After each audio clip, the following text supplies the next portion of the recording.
Բարի երեկո եւ բարի գալուստ հայկական ժամանակ տաղավարում զրուցելու եմ Բալթյան երկրների հայոց թեմի առաջնորդ Տեր Վազգեն arczepiskopos Միրզախանյանի հետ։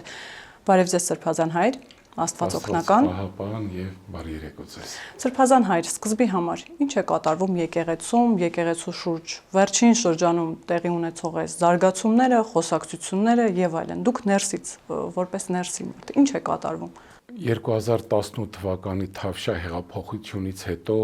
գիտեք, որ սկսվեց մի շարժում, որը կոչվեց Նոր Հայաստան եւ Նոր Հայրապետ։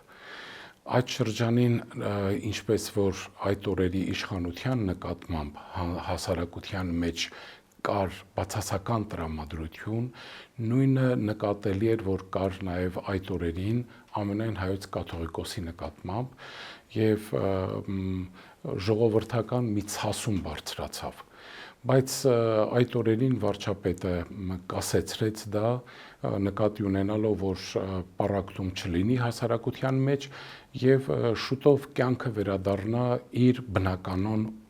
ունին։ Այդպես էլ եղավ։ Բայց Էջմիածնում տեղի չունեցան բարեփոխումներ,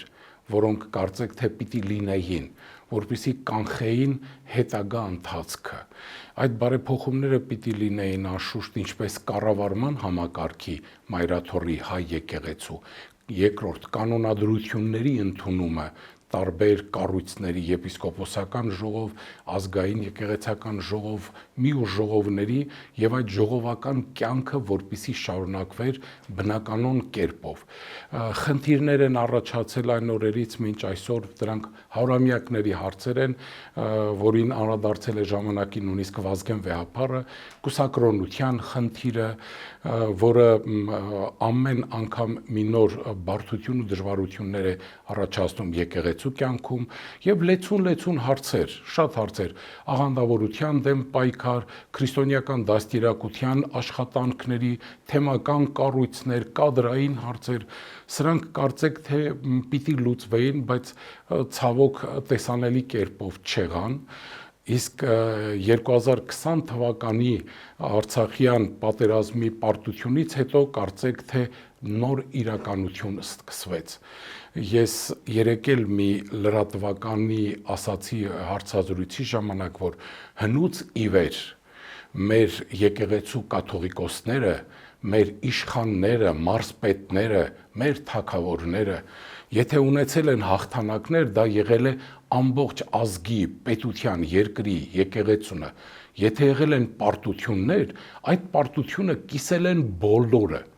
բայց 20 թվականի պարտության ժամանակ ցավում եմ, որ մայրաթոռը մեր պետությանը մենակ թողեց, միայնակ, եւ դրան էլ գումարած նույնիսկ հորդոր գնաց գործող իշխանության հրաժարականի։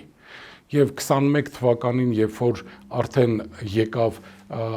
արտահերտ ընտրությունների ժամանակը, ցավոք այստեղ էր մայրաթոռը դիրքորոշվեց մի տեխնացուի շուրջ, որը եկեղեցաբանորեն եւ եկեղեցու սոցիալական դոկտրինային շատ հակառակ է, որովհետեւ բոլորը եկեղեցու զավակներն են։ Դիմություն, ընդդիմություն դա քաղաքական հասկացություն է, եկեղեցու համար դա բոլորը իր զավակներն են։ Եվ իհարկե այդ 21 թվականից հետո արդեն գնալով, երբ հոգևորականության մի մասը սկսեց իրեն թույլ տալ օգտվելով ժողովրդավարության նոր հնարավորություններից, ազատ խոսքից, ուղիղ մտան քաղաքականության մեջ։ Այո, նույնիսկ միջև քաղաքականությունը նախ բավական կոշտ կոպիտ վիրավորական կերպով խոսեցին շատ պետական, հասարակական, քաղաքական գործիչների նկատմամբ, նույնիսկ որոշ հոգևորականների, ինչպես որ այսօր դեռ շարունակվում է։ Իսկ արդեն ավելի ուշ մենք տեսնում ենք, որ երբ որ տարբեր քաղաքական ուժերի կողմից միտինգներ էին կազմակերպվում, հոգևորականության ներկայությունն էին այնտեղ ապահովում ոմանք, բացատրելով, թե իբր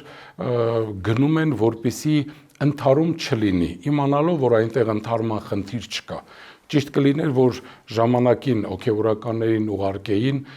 2008 թվականի մարտի 1-ին, որ ընդհարում չլիներ, այնպես որ կամաց եկեղեցին այս ու այն ուժերի կողմից ներքաշվեց քաղաքականության մեջ Եվ արդեն 2024 թվականի մայիս ամսին այլևս ինչպես որ քաղաքական պետական նախկին գործիչներից մեկն էր ցանկանում հոգևորականի հրավիրեցին հանձին Բագրատ arczepiskopos-ի, որ նա շարժում սկսի, որին դեմ էին մեր եպիսկոպոսների մեծ մասը։ Այսինքն ներսում դրան համաձայնություն չեն տվել։ Միանշանակ, պատկերացրեք 24 եպիսկոպոսներից 20-ը դեմ են արտահայտվել։ Դուք դե տեսեք ինչ հարաբերակցություն է, եպիսկոպոսները կողմ են, որ ցանկացած եպիսկոպոս իր թեմում իր հոգևոր հոտի հետ լինի, նրան հուզող հարցերի խնամատարությամբ զբաղվի, բայց երբ որ մի թեմի առաջնորդը ժողովրդական շարժում է սկսում եւ բերում հասցնում է այլ թեմ եւ այնտեղ սկսում է քաղաքական գործունեություն, այստեղ կա նաեւ եկեղեցաբանական խնդիր, որովհետեւ դա կանոնական եկեղեցական այլ առաջնորդի տարածք է եւ այդտեղ իրավունք չկա առանց այդ առաջնորդի գիտության դա կատարելու։ Բայց քանի որ Երևանը հանդիսանում է Արարատյան հայրապետական թեմ եւ ինչպես որ Բագրատ Սրբազանը իր շատ արտահայտություններում ասաց, որ ամենայն հայոց կաթողիկոսի օրհնությունը կա, ուրեմն այդ դեպքում եւ մայրաթորից չհերքվեց, այդ դեպքում նշանակում է որ կա։ Եկեղեցին ամբողջությամբ ներքաշվեց քաղաքական պրոցեսների մեջ եւ այդպես շարունակվեց մինչեւ վերջին ժամանակները եւ այլևս մեր հոգեվորականության համբերատարության բաժակը լցվեց, որտեղ մենք եկեղեցի ենք, մենք կուսակցություն եւ կուսակցական շարժումների չենք կարող մասնակցել, մենք չենք կարող նախընտրական հավաքներին մասնակցել, սրանք խնդիրներ են, որ եկեղեցի հասկացողության հետ ամբողջությամբ հակառակ են։ Եթե անշուշտ մեր ազգին մտահոգող հարցեր կա, մենք պիտի դրանք բարձրաձայնենք, բայց մենք ներքաղաքական խնդիրներին իրավունք չունենք մասնակցելու։ Այս ամբողջը եկավ, հավաքվեց եւ պայթեց եւ վերջին պայթյունը դա Արշակ arczepiskopos-ին վերագրվող այդ տեսանյութերի խնդիրն էր, որին շատ եպիսկոպոսներ այդ հարցով դիմեցին ամենայն հայոց կաթողիկոսին, չստացան որևէ արդյունք եւ սա մի տեսակ այդ կարելի ասել, որ այդ ձայններ, ճիճներ, այդ ներքին ըմբոստություններ, որ մեր եպիսկոպոսներից կողմից տեղի ունեցավ։ Սրբազան հայր, ամեն դեպքում ինչով է պայմանավորված, որ Արշակ Խաչատրյանը այդքան մեծ կարևորություն ունի կաթողիկոսի համար, որովհետև Գևորգ Սրբազանն էլ հանրայինի տաղավարում ասաց, որ ինքը խոսել է անձամբ Արշակ Խաչատրյանի հետ, վերջինս դեմ չի եղել որոշ ժամանակով հեռանալ, միջև այդ գործընթացները կպարզվեն, կհասկանան թե ինչ է տեղի ունեցել, բայց կարծես թե կաթողիկոսն է ընդդիմանում, որ նա հեռանա։ Ինչով է պայմանավորված այս կապը եւ ինչու կաթողիկոսը կարող է ժողովրդական լեզվով ասած անցնել յուրաքանչյուրի վրայով, բայց Արշակ Սրբազանին այսպես շատ պինդ կարճած է, բաց չի թողնում եւ վտանգի տակ դրեց անգամ իրեն, այսինքն դրանից հետո առաջացավ նաև հայտնի պահանջը։ Հիմա որտեղ է այս կապը։ Արշակ Խաչատրյանը կապ ունի կաթողիկոսի հետ, թե հակառակը կաթողիկոսն է այսպես շատ կախված Արշակ Խաչատրյանից։ Եվ ինչով է դա պայմանավորված, ինչով է բացատրվում առհասարակ։ 25 տարուց ավել Արշակ arczepiskopos-ը հանդիսանում է դիվանապետը Մայրաթոր Սուրբ Էջմիածնի։ Բնական է այս տարիներին միասին աշխատել են, միասին ծառայել են եւ հնարավոր է որ ունեն համընդհանուր բնականաբար մոտեցումներ շատ հարցերի հետ կապված։ Ես կդժվարանամ այդ հարցին պատասխանել ասելով թե ով ումից է կախված, բայց ինձ այս պահին ավելի կհետաքրքրի, որ այդ կապվածության վտանգը այնքան մեծ դարձավ, որ այսօր եպիսկոպոսներից 10-ը բաց ըմբոստություն դրսևորեցին, ոչ թե բացասական բառով ըմբոստություն, այլ ուղղակիորեն իրենց ձայնը բարձրացրեցին։ Եվ սա նշանակում է խնդիր է, որ պիտի ամենայն հայոց կաթողիկոսը սա նկատի։ Համոզված ենք, որ այս 10-ից ավելի 20, 30 նույնպես այդ նույն մտահոգությունները ունեցող եպիսկոպոսներ ու arczepiskopos-ներ կան, բայց առայժմ նրանք ընկերական միջավայրում միմյանց հետ զրուցելիս իրենք բարձրաձայնում են իրենց այդ մտահոգությունը,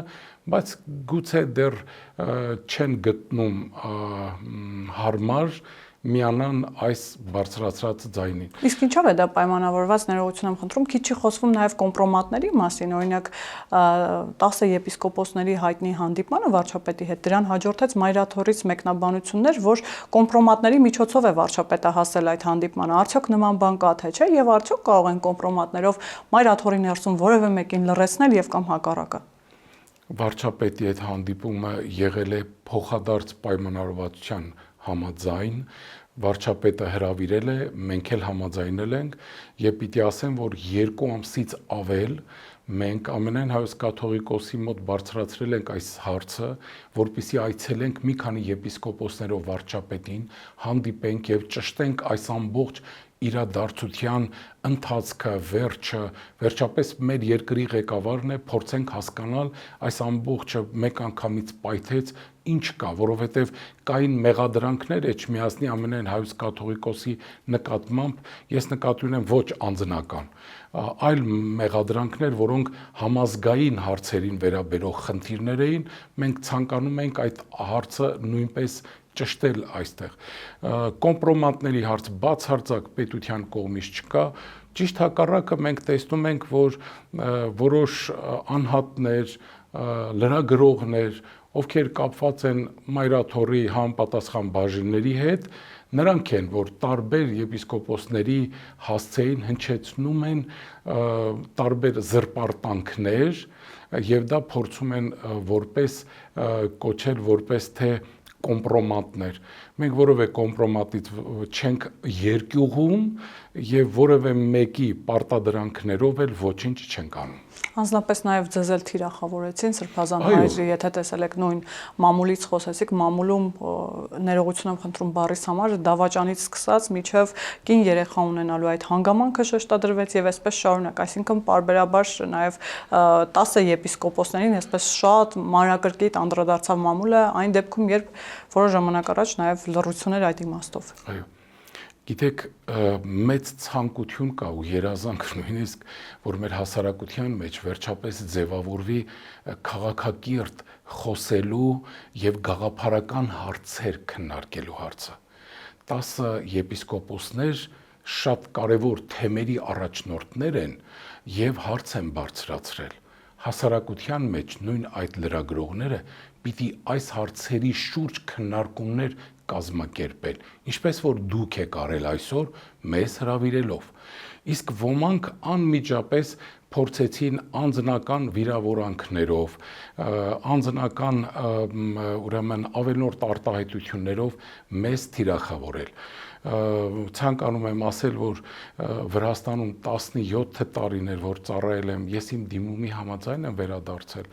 եւ իմ ժողովուրդը մինչ այսօր էլ ինձ շատ սիրում է իմ հոգեվոր դասը, որոնց հետ ես տարիներով ծառայել եմ եւ ընդհանրապես Վրաստանի հետ ունեմ շատ մտերմիկ կապեր, դա լինի Վրաստանի պատրիարքարանը, Վրաստանում գործող տարբեր հոգեվոր կրոնական կառույցներ, մտավորականներ, տարբեր հասարակական կազմակերպություններ։ Ընդհանրապես հրաշալի համայնք ունենք այնտեղ վրացահայության եւ այդ ժողովրդի հետ մենք այդ 17 տարիները կիսել ենք մեր լավ ու դժվար օրերը, այնպես որ մնացածի հետ կապված արդեն կասեմ, որ դավաճանության եւ այլն այս վերջին շրջանում այդ բոլոր բառերը այնքան անտեղի են օգտագործվում, որ մեզ բան չի մնում ասելու, որովհետեւ եթե որևէ մեկը կարդա մեր կենսագրությունը, կտեսնի, թե այս 10 եպիսկոպոսները իրենց այս տարիքի մեջ որքան վաստակ ունեն եւ այդ վաստակը շատ մեծ է։ Դա միայն եկեղեցիների կառուցման նորոգության հարց չի։ Մենք շատ մեծ հոգեվոր կրթական գործունեություն ենք ծավալել, մշակութային գործունեություն ենք ծավալել, եկեղեցաբանական, դոկտրինալ գործունեություն ենք ծավալել։ Կցանկանայի, որ մեր անհատ գործիչները քաղաքական կամ ուրեմն լրագրողական աշխարհի մեզ հետ խոսեն այս հարցերով, որpիսի մենք նստենք ու մեր ազգին վերաբերող խնդիրներով լուծել, թե չէ այնպես է դուրս գալիս, ոնց որ մենք եկեղեցուն դեմ ենք ու ոմանք եկել են, որպիսի եկեղեցին պաշտպանեն։ Ես դրանից ավելի աբսուրդ բան չեմ տեսել, որ ասում են մենք եկեղեցուն պաշտպանում ենք։ Եկեղեցին որևէ մեկից պաշտպանելու կարիք չունի։ Եկեղեցին ինքը Աստծու միջոցով ինքը պաշտպանված է։ Ճիշտ հակառակը, եկեղեցին է պաշտպանում եւ կամ պիտի պաշտպանի իր հավատացյալ հոտին։ Սրբազան հայր, ձեր խոսքում սկզբում դուք ասացիք, որ ձեզ որոշ հոգևորականների ստիպում էին գնալ ընդդիմադիր հավաքների, նշելով, որ այնտեղ կարող է խռովություններ լինել եւ հոգևորականների ներկայությունը կարող է որևէ տրամադրությունների առումով գոնե հանդարտեցնել։ Նաեւ նշեցիք, որ մարտի 1-ին օրինակ նույնը տեղի չունեցավ։ Նախ ընդհանուր առմամբ ինչով էր դա պայմանավորված, ինչ եք կարծում, եւ ներսում ես վստահ եմ դուք դեմարդեմ նաեւ հնարավորություն եք ունեցել, առիթ եք ունեցել խոսել կաթողիկոսի հետ։ Արդյոք փորձել եք այդ հարցի պատասխանը ստանալ, թե ինչու մարտի 1-ին որևէ արձագանք այդ իմաստով ամենայն հայոց կաթողիկոսի կողմից չեղավ, եւ հետո անդրադառնանք նաեւ այն քաղաքական դերակատարին, որի մասին խոսացիք, որ 21 թվականին ուներ հստակ, այսպես դիրքորոշում որևէ մի դերակատարի հետ, ինչով էր նաեւ պայմանավորված այդ կապը Ռոբերտ Քոչարյանի եւ կաթողիկոսի միջև։ Քանի որ մարտի 1-ի այդ ամբողջ իրադարձություններին մենք հերվից Վրաստանում է ես հետևել ենք, իմ հարազատները մասնակցություն են ունեցել այդ օրերի միտինգներին եւ հարազատներս տուժածներ են այդ մարտի 1-ի դեպքերի եւ դրանից հետո երբ Գերագույն հոգեվոր խորհրդի նիստ էր, ես անդամ եմ դրա, ես այնտեղ այդ հարցը բարձրացրել եմ եւ դրա համար այսօր իրավունք ունեմ խոսելու, որ ես այդ մեծ ողբերգության հետ կապված հարց բարձրացրեցի։ Թե ինչու Մայրաթորը այդքան մեղմ հայտարարություն տարածեց, արդեն դա պիտի մտածի Մայրաթորը, որովհետև անվանաբար երևի կապվածություն կար այդ օրվա իշխանության հետ եւ երևի դժվարություն ունեին հակառակվելու այդ օրվա իշխանության եւ սրանով կարող ենք բացատրել, որովհետեւ ինչպես որ մեր վերջին տասնամյակների պատմությունն է ցույց տալիս, Հայաստանի ժողովրդի նկատմամբ ընդհանրապես Մայրաթորը մեր եկեղեցին շատ սովորական եւ պարզ մոտեցում է ունեցել։ Ժողովուրդը մեր Հայաստանի այդքան կարևորություն չունեցել Մայրաթորի համար։ Եթե ունեցած լիներ, գոնե վերջին 8 տարիների ընթացքում, 7-8 տարիների ընթացքում մենք կտեսնեինք ամենայն հայոց կաթողիկոսին թեմական այցելություններին։ Միայն Արցախ է այցելել այս ընթացքում պատերազմից հետո, իսկ որևէ այլ թեմ, այլ եկեղեցի, որպեսի գնար, դա ցավոք մենք չենք տեսել։ Ուրեմն նշանակում է, որ Հայաստանի ժողովուրդը, թող մեր ժողովուրդը իմանա, որ իր նկատմամբ միշտ թեական մոտեցում է եղել։ Երբ որ շատ ժողովների ժամանակ հարցրել ենք, իսկ մեր հավատացյալները, մեր ժողովուրդը տեղյակ է, որ այսպիսի մտածումներ կան, այսպիսի քայլ է ուզում անել Մայրաթորը կաթողիկոսությունը, ասվել է, որ մենք ենք որոշում, ժողովուրդը պիտի մեր հետևից գա։ Այո, մեր հավատացյալները, մեր ժողովուրդն է եւ մեր հետևից պիտի գա, բայց մենք այդ ժողովրդին պիտի հարցնենք, թե չէ։ Նոր կտակարանում Հիսուս խոսում էր, չէ, ժողովրդի հետ, հարցնում էր, չէ, իր առաքյալներին։ Ուրեմն եթե մենք Հիսուսին ենք ներկայացնում այստեղ այս աշխարհում, որքան եւս կարեւոր է, որ մենք մեր ժողովրդի հետ խոսենք։ Օրինակ ամեն շաբաթյա մակարդակում հիշում են Մայրաթորում իրենց աղոթքներում հայտարարությունների մակարդակով, վստահ եմ դուք եք տեսել Սամվել Կարապետյանին։ Դա ինչով է պայմանավորված, ամեն կիրակնօրյա աղոթքներում հիշում են նրան, Գալստանյանին, Աջապահյանին, այդ թվում նաև Սամվել Կարապետյանին, նույն վերաբերմունք, ինչպես դուք նշեցիք, մենք օրինակ չենք տեսել պատերազմի օրերին, այսինքն եկեղեցին խտրական մոտեցում ունի, ում համար աղոթել, ում համար ոչ, ում համար օրհնություն խնդրել, ում համար ոչ։ Այդ հարցը պիտի ասեմ, որ անհանգստացրել եւ անհանգստացնում է մեր շատ հոգեվորականներին այդ խտրական վերաբերմունքը, որովհետեւ մենք նույնիսկ այս վերջին շրջանում Բաքվի մեր գերիների համար հատուկ աղոթքներ չենք անում։ Ժամանակին արվել է։ Ես կհասկանայի, եթե առաջին հերթին եւ այնտեղ եւ այլ վայրերում եղած մեր զավակները, ովքեր նեղության ու դժվարության մեջ են, մենք այնտեղ աղոթք անենք, նոր այստեղ նույնպես դեմ չենք, թող աղոթք արվի, բայց բոլորի համար արվի, մանավանդ ժամերգությունների ժամանակ, առավոտյան ժամերգության կամ երեկոյան ժամերգության ժամանակ մենք այդ նեղյալներին, դժվարության մեջ եղածներին բոլորի համար աղոթք անում ենք, առանց անուններ տալու, որպեսզի մարդկանց չնեղացնենք, որովհետև այսօր կան մարդիկ, որոնց հարազատները գուցե ավելի բարդ ու դժվար վիճակների մեջ են, բայց եթե մենք իրենց անունը չենք տալիս, իրենք կմտածեն, որ իրենք ինչով են պակաս այս ու այն հարուստներից, որ իրենց զավակների կամ իրենց հարազատների անունը չի հնչում։ Սա լուրջ խնդիր է, որ պիտի եկեղեցին անդրադառնա, որովհետև Հիսուս երբ եկավ աշխարհ, երկրավոր աշխարհ, նա թագավորների եւ իշխանների հետ չնստեց, հարուստների հետ չնստեց, նա գնաց պարզ ժողովրդի մոտ, նա գնաց նրանց մոտ, ովքեր դրա կարիքն ունեին, գնաց հիվանդների մոտ, գնաց նեղյալների մոտ, գնաց կարիքավորների մոտ, գնաց նրանց մոտ, ովքեր որ զավակ էին կորցրել, հարություն տվեց, որպեսզի մխիթարվեն, այդ ժողովրդի ձայնը լսեց ինքը եւ գնաց, երբ որ եկավ արդեն Երուսաղեմ, եւ ինչու խաչեցին Հիսուսին, որտեւ այդ օրերի իշխաններն ու քահանայապետերը տեսան, որ ժողովուրդ չկա իրենց հետ, իրենք առանց զինվոր գեներալներ էին դարել, որովհետև Հիսուս աշխատել էր մարդկանց հետ, սեր էր բաժանել։ Մենք հիմա բաց ենք թողել մեր պարզ շատ քաղցր ու անուշ ժողովրդին, որ այսօր ինքը մանավանդ 90-ական թվականներից մեր արցախյան պատերազմից, 90-ականների դժվարություններից, այսքան զրկանքներից հետո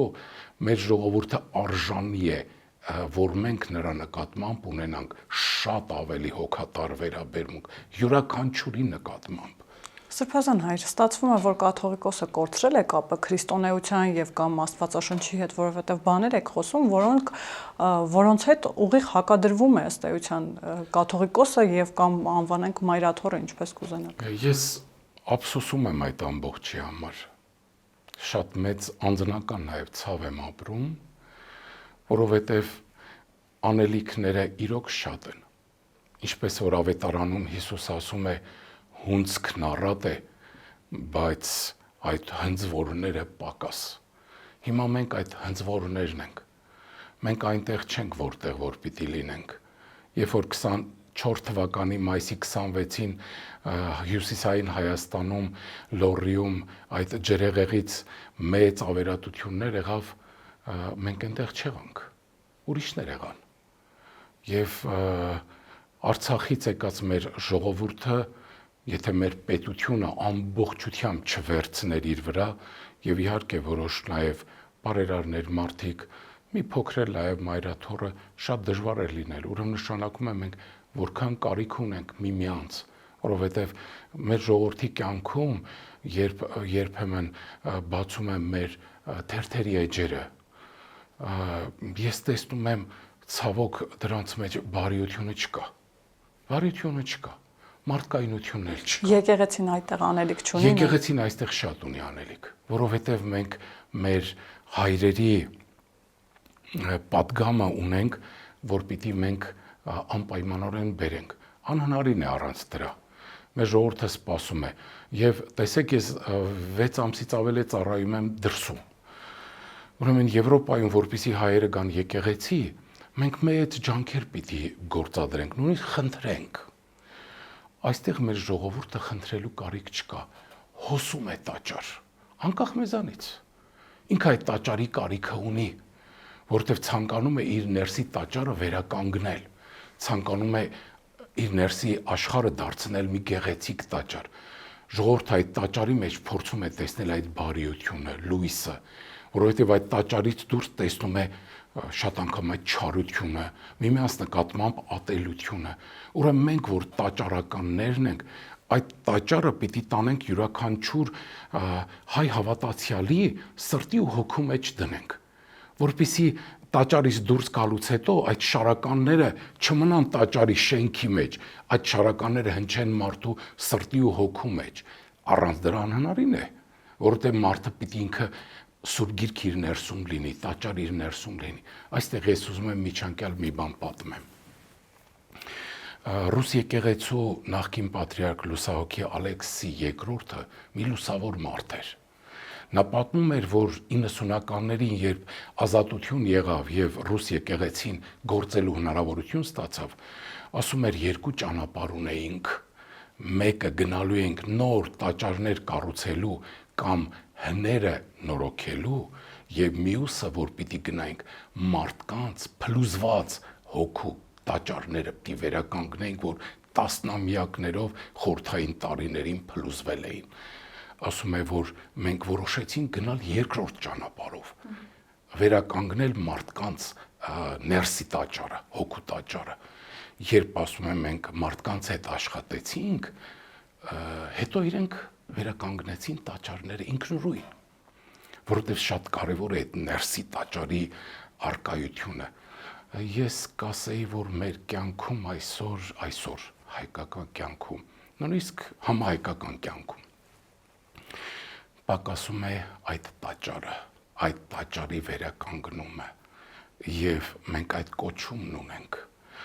Ես հուսով եմ, որ մենք մեր լուսավոր նախնիների Վազգեն առաջինի, Գարեգին առաջինի, Գևորգ 6-րդի, Լուսահոգի Գևորգ 5-րդի, Մուրադբեկյան կաթողիկոսի, որոնցից շատերը իրենց կյանքը դրեցին մեր այսօրվա համար։ Պիտի շարունակենք մենք կերտելու այդ գալիք Հայաստանը,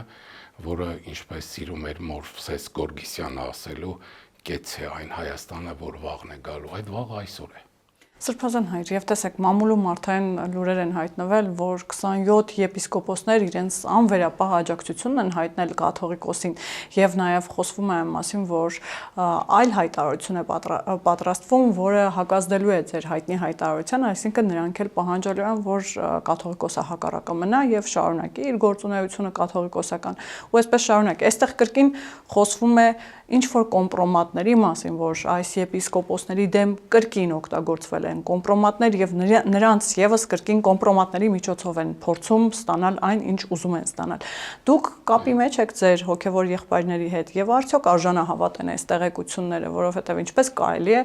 այսքան խոսել կոմպրոմատների մասին, այն դեպքում, երբ խոսքը գնում է եկեղեցու հոգեվորականների մասին։ Ես կդժվարանամ ասել անկեղծ ասած, թե ինչ է օգտագործվել, բայց վստահ պատկերացնում եմ, որ այդ եպիսկոպոսներից շատերի անունը, որ այնտեղ գրված է, նրանք այլ կարծիք ունեն։ Նրանք երբ իրենց հավատարմությունն են հայտնում կաթողիկոսին, մտածում են, որ դրանով հավատարմությունն են հայտնում Մայրաթոր Սուրբ Էջմիածնին։ Մայրաթոր Սուրբ Էջմիածնի հավատարմությունը մեր բոլորի հավատարմությունն է։ Մենք նաև հավատարմություն ենք հայտնել ամենայն հայոց կաթողիկոսին։ Մենք անհավատարիմ չենք եւ չենք էլ եղել։ Բայց երբ որ մենք տեսնում ենք, որ ամենայն հայոց կաթողիկոսը իր գործունեությամբ արդեն վտանգում է եւ Էջմիածինը եւ հայոց եկեղեցին, մենք չենք կարող այստեղ լռել։ Եվ ես հուսով եմ, որ մեր 27 եպիսկոպոսները, ովքեր ստորագրել են, իրենք դեռ ժամանակ ունեն այս ամբողջին անդրադառնալու, որովհետև շատերը նրանցից դրսում են ծառայում եւ գուցե խորությամբ չեն կարողանում պատկերացնել հայ եկեղեցու արչեւ այսօր ծառացած խնդիրները։ Ես այսօր շատ բացեիբաց ուզում եմ մի շատ կարևոր հարցի մասին խոսել ձեզ։ Ինչն է մեզ մտահոգողը։ Վերջին տարիներին օգտվելով Հայաստանի ժողովրդավարությունից եւ ես մի փոքր պիտի քննադատեմ նաեւ գործող իշխանությանը, գուցե գործող իշխանության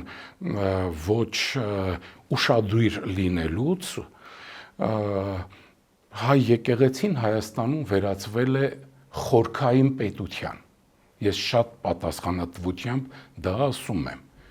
Եվ ինչն է վտանգը, որ նա նաեւ ցանցային կառույց է։ Եվ այդ խորքային պետությունը որոշակի քաղաքական ուժեր օգտագործել եւ փորձում են օգտագործել գալիքի համար։ Ես համոզված եմ, որ նրանց ոչ Մայրաթորից ամենայն հայոց կաթողիկոսն է հետաքրքրում իր անձով, ոչ դիվանապետ, ոչ լուսարարապետ, ոչ ոք։ Իրենց հարկավոր է այդ ինստիտուտը, որը արդեն դարձել է խորքային պետություն եւ ինքը վնասակար է։ Երբ որ ուրիշտեղ մենք արդեն ձայն ենք բարձրացնում ասելով, որ մայրաթոռը մենք վախ ունենք եւ լուրջ մտահոգություններ ունենք, մանավանդ Հայաստանի իշխանությունները արդեն թիվ 1 ամբիոնից են այս հարցը բարձրացնում, որ հայ եկեղեցին այնքան էլ չի կառավարվում ամենայն հայոց կաթողիկոսի եւ կաթողիկոսյան կողմից եւ շատ նկատելի է արտաքին միջամտությունը։ Հենց սա է մտահոգությունը, որ խորքային պետության վերածվելով եւ ինչ որտեղ նաեւ կառավարվելով օտար ուժերի կողմից ինքը վտանգ է ներկայացնում մեր պետության եւ մեր հասարակությանը։ Եթե մեր 27 եպիսկոպոսները սա խորությամբ հասկանան, որ սա բամփասանք չի, հասկանան, որ այս 10 եպիսկոպոսները նիկոլական եպիսկոպոսներ չեն, այս 10 եպիսկոպոսները ընդունում են Նիկոլ Փաշինյանին որպես Հայաստանի Հանրապետության վարչապետ եւ այսքանը, այս 10 եպիսկոպոսները մայրաթոռի հայ եկեղեցու եպիսկոպոսներն են, պետության եպիսկոպոսները եւ իշխանության եպիսկոպոսները կամ ընդդիմության եպիսկոպոսները չեն։ Այս հարցը շատ լուրջ հարց է։ Եվ ուզում եմ նաև իրենց շատերին հիշեցնեմ շատ կարևոր պատմություն, որ Վազգեն Վեհափառի հետ էր տեղի ունեցել։ 1971 կամ 2 թվականներին ռուս եկեղեցու պատրիարք Պիմեն պատրիարքը նամակ է գրում Վազգեն Վեհափառին ասելով, թե մենք քանի որ նույն խորհրդային միության մեջ ենք, միության մեջ, մենք առաջարկում ենք, որ դուք ընդունեք պրովոսլավյան եւ դուք նույնպես միանաք դառնաք պրովոսլավ եկեղեցու մի մասնիկը, ռուս եկեղեցու մի հատվածը։ Դուք չզարմանաք, որ այդ օրերին այդ նամակը, որ հասնում է Էջմիածին, Կենտկոմի քարտուղարներից, պատկերացրեք, գալիս են Վեհափառի մոտ եւ ասում են, Վեհափառ Տեր, ասում են, սա ինձ անձամբ Վազգեն Վեհափառն է պատմել, երբ 1993 թվականին մենք միասին Մոսկվայում ենք եւ Մոսկվայի Կրեմլյան հիվանդանոցում բուժվում էր ինք այդ 1 ամիս եւ որպես իր գավազանակիր շատ մտերմացանք եւ այդ լուսավոր անձը ինձ պատմեց, ուրիշ անգամ էլ արդեն բաց էր պատմում, որ Կենտկոմի քարտուղարներից մեկը գալիս է Էջմիածին եւ ասում է Վեհափառ Տեր, հանկարծ չհամաձայնվեք։ Ասում է մենք մի անկախ հաստատություն ունենք, կառույց ունենք ազգային, դա մեր հայոց եկեղեցին է։ Եվ այս եկեղեցին պիտի անկախ մնա։ Դուք պատկերացնում եք, Կենտկոմից գալիս են։ Իհարկե Վազգեն Վեհափառը իր որոշումն ուներ, երբեք չէր համաձայնվելու, չէր կորցնելու հազարամյակներով կերտված հայ եկեղեցու ինքնությունը եւ ինքնավարությունը։ Բայց մենք այսօր չունենալով այդ միության խնդիրը, բայց մենք տեսնում ենք, որ այլ երկրներից, այլ տեղերից կառավարում եւ երբ որ Արշակ arczepiskopos-ը երկուշաբթի օրվա իր մամուլի ասուլիսում ասում էր ամենայն հայոց կաթողիկոսը չի կարող հեռանալ, ես նրան շատ լուրջ եմ նայել։ Դա ինչ կարող է նշել։ Դա ամենայն հավանականությամբ չի կարող, որովհետև կառավարող այն ուժերը, որոնք մեր եկեղեցին դարձրել են Հայաստանի Հանրապետությունում խորքային պետություն, ուրեմն նրանք չեն թողնում, որ դա այդպես լինի։ Այլապես ինչ կարող է լինել Սրբազան հայրը։ Դրա գինը ինչ կարող է լինել։ Դրա գինը շատ բարդ կարող է լինել։ Մեզ թվում է, թե մենք քաղաքական առումով, երբ որ խոսում ենք Հայաստանի ինքնիշխանության մասին, այդ ինքնիշխանությունը կարող է փլուզվել,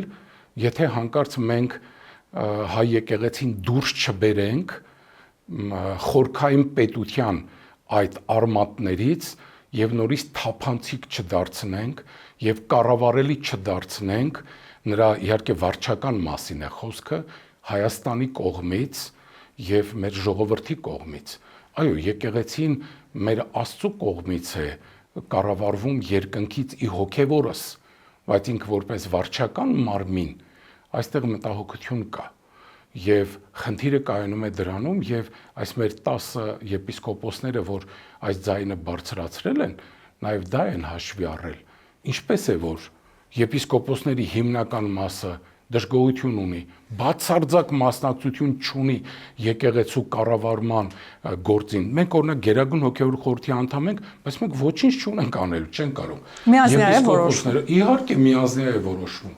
Ուզում եք հավաքվեն այդ 37-ը, 47-ը հավաքվեն, եթե կաթողիկոսի ընդհանուր տրամադրություններին եւ գաղափարներին մոտ չլինի այդ որոշումները, այնտեղ ոչինչ չի լինի, որովհետեւ հարցը միանձնյա է որոշվում։ Եվ այս միանձինարը, որ մեզ մտահոգում է եւ այս կերպով եկեղեցի հնարավոր չի կառավարել եւ մեր մտահոգությունը հենց այստեղ մենք բարձրացնում ենք։ Եվ ինչ ակնկալիքներ ունեք նաև առաջիկա եպիսկոպոսատ ժողովի հետ կապված, որը նշանակված է ամսի 10-ից 12-ին։ Տեսեք, օրինակ Կալանավայրից Գալստանյանը եւ Աջապահյանը հորդորում էին, որ այդ օրերին կարգալույց արվեն նաև այն իրենց բարերով կրկին ներողություն եմ խնդրում դավաճան եպիսկոպոսները, որոնք հանդգնեցին գնալ եւ հանդիպել երկրի վարչապետի հետ, եւ այսպես շարունակ, ինչ է կարծում այդ հարցը արդյոք օրակարգում կլինի թե չէ, եւ արդյոք պատրաստվում եք նաեւ մասնակցել այդ առումով որևէ արդեն զանգ, հրավեր ստացել եք թե չէ։ Առաջինը մենք ստացել ենք հրավեր եւ եթե եպիսկոպոսական ժողովը կայանա, բնականաբար մենք մեր մասնակցությունը պիտի ունենանք որպես հայ եկեղեցու եպիսկոպոսներ, բայց այս եպիսկոպոսական հավաքը կամ ժողովը ինքը չի կարող ունենալ ամբողջականություն եւ լեգիտիմություն, եթե ամբողջ հայ եկեղեցու եպիսկոպոսական դասը ներկա չէ։ Դա նշանակում է 4 նվիրապետական աթոռների ամբողջ եպիսկոպոսների ներկայություն։ Էջմիածին, Անտիլիաս, Երուսաղեմ եւ Պոլիս, որովհետեւ մենք երբ որ ունեցել ենք հայ եկեղեցու եպիսկոպոսած հավաքներ, ցեղասպանության զոհերի սրբադասման հետ կապված կամ պսակի ու մկրտության խորհուրդների վերանայման հետ կապված, այդ եպիսկոպոսական ժողովները եղել են բոլոր 4 նվիրապետական աթոռների եպիսկոպոսների մասնակցությամբ, ամենայն հայոց եւ մեծի տանը Կիլիկիո կաթողիկոսների նախագահությամբ, այդպես պիտի լինի, եւ Երուսաղեմի եւ Պոլսի պատրիարքների ատենապետությամբ։ Եթե այս ամբողջը չի ապահովվելու, ուրեմն Մայրաթոր Սուրբ Էջմիածնում նախատեսվող եպիսկոպոսական ժողովը լեգիտիմ չի, օրինական չի եւ դա կարող է ընդամենը որոշ եպիսկոպոսների կողմից ամենայն հայոց կաթողիկոսի հետ խորհրդակցության գան։ Այնպես որ սա նրանք, ովքեր որ նախաձեռնել են այս ամբողջը, պիտի նկատի ունենան, որ եպիսկոպոսական ժողովը այդպիսին պիտի լինի, որ ինքը լինի օրինական եւ ամբողջական։ Սրբազան հայր, կրկին ուզում եմ անդրադառնանք 10 եպիսկոպոսների կողմից այդ հրապարակված հայտնի հայտարարությանը, որում մի շատ ուշագրավ դրվագ կար, որ այս ամենը տեղի չէր ունենա, եթե առանց ահաբեկումների լիներ 1999 թվականի կաթողիկոսական ընտրությունները։ Նման խոսակցություններ, գիտեք, առնվազն ժողովրդի մեջ միշտ են եղել, թե կաթողիկոսը ընտրվել է հոկտեմբերի 27-ի արյունոտ այդ իրադարձությունների ֆոնին եւ իրեն այդ իմաստով նաեւ շատ են կապել հենց Ռոբերտ Քոչարյանի հետ ու այսպես շարունակ։ Հիմա ինչպես հասկանալ այս հայտարարությունը, արդյոք կապ կա թե սա պարզապես զուգադիպություն է, որ հենց այդ օրն է տեղի ունեցել այդ կարևոր ընտրությունները։ Կարծում եմ այստեղ զուգադիպության հարց չի, նրանք ովքեր որ հոկտեմբերի 27-ը կազմակերպել են այդ սպանդը, բնականաբար նկատի ունեցել էին հենց այդ օրը, որտեղ բոլորի ուշադրությունը Մայրաթոր Սուրբ Էջմիածնում էր եւ բնական է մի տեսակ թուլացած էր այդ օրերին երևի պետական մարմինների կամ կառույցների պահպանությունը երևի չէին էլ անդրադառնում, որտեղ բոլորի ուշադրությունը կարծեք այնտեղ էր։ Իհարկե եղել են միջամտություններ, բնականաբար, ցավում եմ, նմանատիպ իմիջիայլոց միջամտություն ոչ գուցե այդքան կոպիտ 95 թվականի ընտրություններին էլ, բայց 1999 թվականի ընտրությունները եղան շատ կոպիտ միջամտությամբ։ Ես այսօր չեմ կարող ամենայն հայոց կաթողիկոսի ընտրությունը դնեմ հարցականի տակ, որովհետև նա արդեն ընտրված եւ օծված կաթողիկոս է, բայց երբ մենք նայում ենք նշաններին, որովհետև եկեղեցին ինքը միստիկ կառույց է, խորհրդաբանական կառույց է։ Ինքը նաև նայում է այն նշաններին, որ տեղի են ունենում։ 27-ի նշան այդ արյունարբությունը մենք այսօր ապրում ենք, որովհետև անցել է 26 տարի, բայց այդ արյունը մեզ հանգիստ չի տալիս։ Եվ դրանով է պայմանավորված, որ այդպես էլ Գարեգին II-ի եւ մեր ժողովրդի միջև ցավոք այդպես էլ կապ չհաստատվեց։ Ես չեմ կարող ասել ինչու, բայց դա ունեցավ իր բացասական դերակատարությունը։ Գուցե հարկավոր էլ ավելի շատ աշխատել, բայց միևնույնն է։ Սրբազան հայր, բոլոր այն խնդիրները, որոնց մասին մենք այս ընթացքում փորձեցինք խոսել, մի մասն էլ վստահ եմ զրույցից դուրս մնաց, որովհետև դա ժամերի խոսակցություն է, բայց ամեն դեպքում բոլոր այդ հարցերի լուծումները գտնելու, այդ լուծումների ճանապարհը գտնելու համար միանշանակ է, որ Գարեգին Բ-ն պիտի հեռանա, թե ամեն դեպքում նաև այլընտրանքային տարբերակներ կան։ Ինչ ճանապարհային քարտեզներ կան այդ առումով։ Այո։ Արդեն որ Մայրաթորի հիմնական խնդիրները կառավարությունից եղել են հետևյալը։ Մաքսային եւ հարկային турքեր, եղել է նաեւ այն, որ հայ եկեղեցու պատմություն առարկան դուրս է մնացել, եւ նախքին այդ ուշադրությունը մանավանդ մարդասիրական գործունեության եւ այլնի հետ կապված մի տեսակ այն աստիճան ուշադրություն չի ունեցել, չի արժանացել, տարբեր են։ Իհարկե, երբ որ այսպիսի մի բան կա, երբ ուզում ենք մի բան անենք կամ չանենք, միշտ պատճառներ գտնում ենք։ Գուցե բաներ կային, որոնք որ այո, գուցե իշխանությունները պիտի ուրիշ մոտեցում դրսևորեին, բնականաբար Մայրաթորը այլ, բայց այսօր ունենք այն, ինչ որ ունենք։ Անկեղծորեն միշտ իմ ներքին խառնվածքով ես խաղաղարար բնավորություն ունեմ, երևի իմ պապերից եկած է, մերոնք պարսկահայերեն 1946 թվականին Հայաստան վերադարձած, իրենք խաղաղության մարդիկ են եղել, այդպես էլ մեզ են պատգամել։ Ես Գարեգին II կաթողիկոսի հետ շատ անգամ եմ զրուցել, որպեսզի գտնենք ձև եւ նույնիսկ մարդիկ, ովքեր որ եւ կաթողիկոսի եւ գործող իշխանության հետ մտերմիկ են եւ ունեն ազդեցություն, որ իրենք հանդիպեն, խոսեն եւ վերջապես ճշտեն, այո, վարչապետի հետ հանդիպեն, ճշտեն, բայց մշտապես այդ ամբողջը հետաձգվել է եւ ի հավելում են այն բանի, որ ասացի դրսից կառավարում կա։ Ես նաև տեսել եմ Մայրաթորում, ականատես եմ եղել ցավոք, որ կառավարության հետ այս հակամարտության մեջ կար արհեստականություն։ Այո, որովհետև 2024 թվականին կառավարության կողմից իմ միջոցով, իմ մտերիմները, ես այսօրվա իշխանությունների հետ մտերմություն ունեմ, ես բոլոր ժամանակների իշխանությունների հետ ունեցել եմ անձնական շատ լավ հարաբերություններ, եւ խոսել եմ վեհապարին, որ պատրաստ են ձեզ հետ սկսելու սպիտակ էջից, նոր էջից, բայց ես տեսել եմ եւ ուրիշ եպիսկոպոսներ նույնպես, որ դա մերժվել է։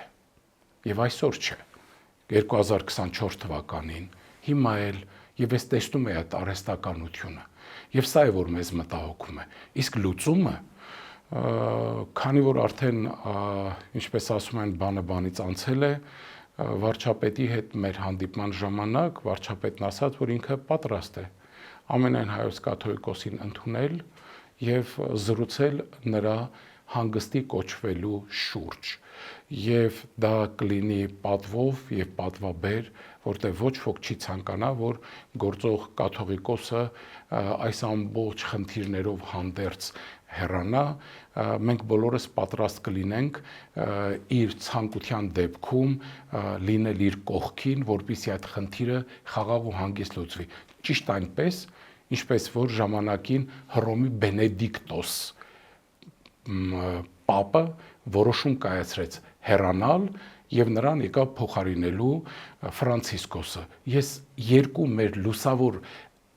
կաթողիկոսներին էլ հիշեմ այս հարցով, Սուրբ Գրիգոր Լուսավորիչը, մեր եկեղեցու հիմնադիրներից Լուսավորիչը, նա երբ որ արդեն կաթողիկոսությունը հաստատեց հայոց եկեղեցին, նա քաշվեց մի կողմ, գնաց ճգնելու, իր զավակներին թողեց, որտեղ այն օրերին ժառանգական էր։ Նույնը նաև Հովանոցնեցին,